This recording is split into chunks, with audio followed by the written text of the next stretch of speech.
Hello सबैजनालाई राधे राधे स्वागत गर्दैछु मेरो सानो मिनी ब्लगमा र आशा गर्छु सबैजना सन्चै हुनुहुन्छ। म कहाँ जाँदैछु भनेर सोच्नु हुँदैछ होला है। गोलुले भन्छन् तपाईँहरू सुन्नु कहाँ जाँदैछु मेरो भिडियो चाहिँ स्किप नगरी हेर्नु होला। के सोच्नु हुँदैछ तपाईँहरूले जे सोच्नु हुँदैछ एकदम सही सोच्नु हुँदैछ। अब चाहिँ सुन्नु गोलु मायाको मुखबाट। गोलु के हेर्न गयो कि?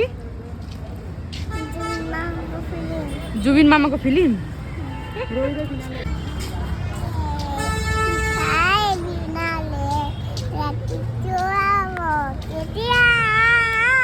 ठिकै सोच्नु हुँदैछ। हामी चाहिँ रोइ रोइ बिनाले हेर्न गएका थियौँ। थुप्रो दिन भयो रिलिज भएको तर हामीले चाहिँ हेर्न पाएका थिएनौँ। हामी चाहिँ सँगै जाने भनेर हामीले प्लानिङ बनाएका थियौँ तर यसरी जान पाएका थिएनौँ। त्यही भएर कोही पनि गएका थिएनौँ, एकजना पनि गएनौँ। साथमै जाने भनेर सबैजनाले प्लानिङ गर्यौँ र सन्डेको दिन चाहिँ हामीहरू निक्लियौँ जानलाई भनेर। फिल्म हेर्न चाहिँ कुन चाहिँ मलमा गए भनेर सोच्नु हुँदैछ भने यो चाहिँ सोहम हो। उ त्यहाँ लेखिदिएको छ सोहम भनेर। यहाँ सबसे भन्दा एक्साइटेड चाहिँ हामीहरूको गोलुमाया छिन्, किनभने गोलुमायालाई चाहिँ साह्रै हेर्न मन थियो यो फिल्म।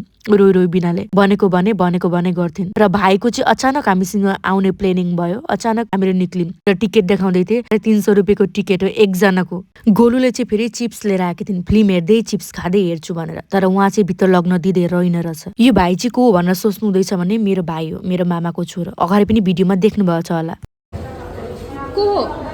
मान्छेको अगाडि त यति लजाएर देखाउँछिन् ओहो भन्नै पर्दैन गोलुमायालाई। यता फेरि डिमान्ड स्टार्ट, पपकर्न खाने अरे के खाने अरे फिल्म हेर्दाखेरि। र दिदी चाहिँ पपकर्नहरू लिँदै थिए। यहाँ चाहिँ फेरि फिल्म सकियो। फिल्म सकेर पनि फेरि हामी बसिरहेछौँ, किनभने एउटा थियो नि त्यो पुप पुप गर्ने उचो टाउकोमा लगाएको छ त्यो देख्नु भएको छ नि, त्यसको भिडियो चाहिँ हेर्छ अरे ठुलो स्क्रिनमा गोलुमायाले। त्यसको लागि चाहिँ रखाएर राखेका थिए। अरू एउटा कुरो, जब रोइ रोइ बिनालेको गान चल्दै थियो गोलु चाहिँ जे जुबिन्दा भनिरहेको। सबैजना त्यहाँ हेरेर कति खुसी हुँदै थियो, कति हाँस्दै थियो। वा यो सानी केटीले पनि कस्तो भने कि है भनेर। सच्चै भन्नु गयो भने मैले जति गाना जान्दिनँ जुबिन्दाको त्यति गोलुले अलिअलि भए पनि जान्दछिन्। जतिवटा गाना छ सबै जतिखेप आयो गाना त्यतिखेपै उसको मुखबाट चाहिँ ऊ गुनगुनाइ थिइन्। हामी चाहिँ सुनिरहेको थियौँ, उसलाई हेरिरहेको थियौँ। रिएक्सन दियो भने थाहै छ केटाकेटी मान्छे लाजले गाउनै छोडिदिन्छन्। अब चाहिँ पालो भाइको। जाँदाखेरि मैले लिएँ, अब आउँदाखेरि चाहिँ त चाहिँ लिएर आइज है भनेर भन्दै म चाहिँ तल नाम्न थालेँ। सच्ची भन्न गयो भने नि जुबिन्दाको फिल्म हेरेर बहुत राम्रो लाग्यो, बहुत राम्रो लाग्यो। कसले हेर्नुभयो कसले हेर्नु भएन कमेन्ट गर्नु नबिर्सिनु होला।